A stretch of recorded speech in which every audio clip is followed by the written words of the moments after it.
Gumagawa ang guhit ng para sa akin. Pagdala ay nakipagsama na rin. Sa mga magulat ang pinagulat kaya ng magic saga. Good morning mga kachikas and welcome sa aking munting channel. Tuluyan na ngang nagkausap at nagkaintindihan ang mag-amang Ramon at Tanggol.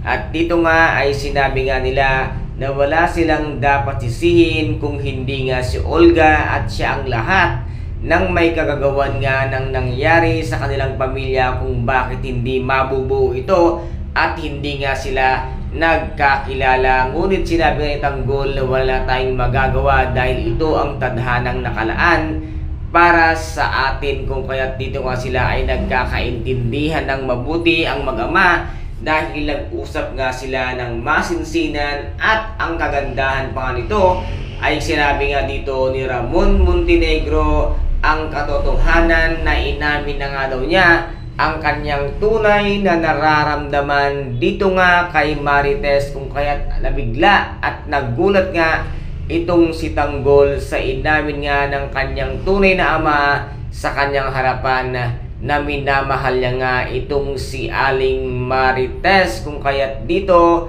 ay sasang-ayunan nga ni Tanggol ang nararamdaman ng kanyang ama para sa kanyang nanay para nga tuluyang mabuo ang kanilang pamilya at nang maranasan naman nitong si Marites kung gaano kasarap at kaginhawa ang buhay sa mundong ibabaw, habang ito namang si Don Julio ay tuwang-tuwa dahil nga nakita at nakasama na nga niya ang kanyang tunay na apo at ramdam na ramdam nga nila ang lukso ng dugo nang makita at makilala nga nila ang tunay na Tanggol. Kaya guys, ito po ang ating pakaaabangan sa mga susunod na episode dito nga sa FPJ ang Batang Quiapo. At kung nagustuhan po ninyo ang aking videos for today, paki-subscribe na lamang po ng aking channel, paki-like and share para maging update kayo sa lahat ng gagawin kong videos. Maraming salamat po. Ingat, God bless and